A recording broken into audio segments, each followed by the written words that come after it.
The payouts months ago. All right, let's rewind to the events over the past few days.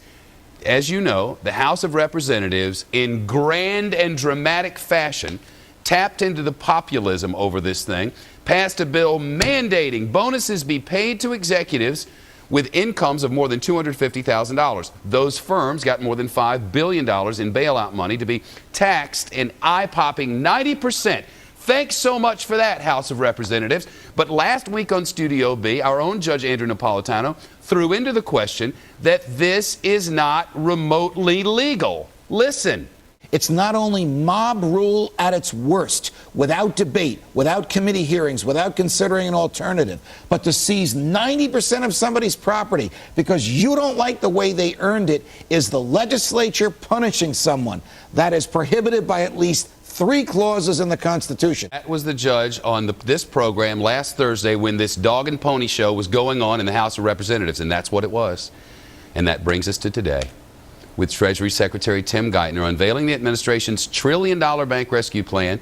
President Obama and Senate Democrats are now hinting they oppose such a significant tax. The president now says it is a mistake to govern out of anger. Joining us now, the same judge. This House of Representatives knew this was unconstitutional. They knew this would never get past the Senate, but it gave them 2 days of us focusing on something that was not the issue. It was the outrage, but it was not the issue. Congratulations, House of Representatives. We didn't bite here. And they put their finger in the wind and see which way the wind is blowing, and then they vote in that direction, knowing the president would never sign this into law, knowing it would never even reach his desk because the Senate, where more sober heads would prevail, would get the same legal advice and would act on it. It's clearly unconstitutional. The president didn't use that word, but he's used to teach the Constitution at one of the best law schools in the country. He knows it's unconstitutional, and he came very close to saying that on Sunday night. And the only people talking about this on Thursday when all this was going down, the only one I can remember was you. It wasn't happening everywhere else. Now, all of a sudden, last night's primetime programs today, everybody's like, oh, well, that's really not constitutional. We just let them dog and pony us to death for 2 solid days. It's nauseating, isn't it? And now they're asking whether Secretary Geithner, his request of Congress, he wants Congress to give them something. He wants to give him extraordinary regulatory powers, extraordinary control.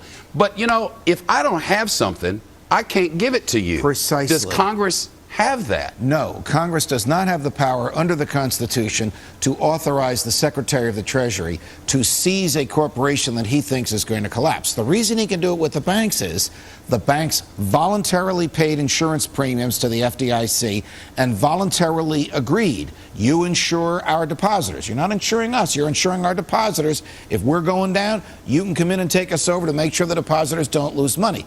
That helps the bank get more depositors. But those people who own stock in those banks, they're wiped out. Correct. But the people with the money are saved by the FDIC. But that's not what he's asking for here. No, what he's asking for now is to be able to go around the country and say, you, and you are doing okay, and the 2 businesses over here are not. I'm going to seize those businesses.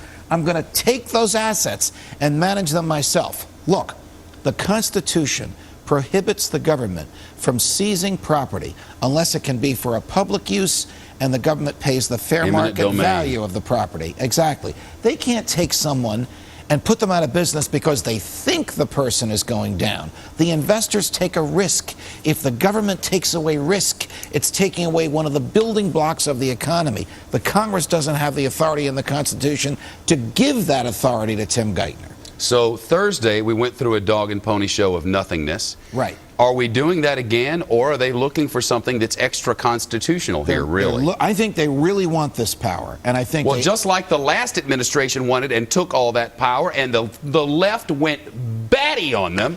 Now the left is trying to do this, and the right's going, where's the baddie? Where are all the news organizations going, you can't do this, this is unconstitutional? Well, it is, and I'm not one to stand ever on ideological platforms. This is called the Constitution, and they cannot do it. I have argued that the Bush administration trashed the Constitution in order to subvert our civil liberties to keep us safe but not free.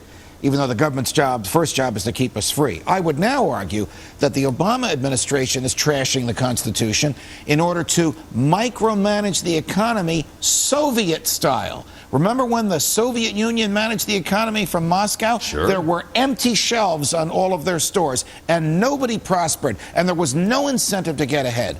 Without the profit motive, without the opportunity to get ahead, your economy will collapse, and Tim Geithner should know that. Thank you. The Constitution.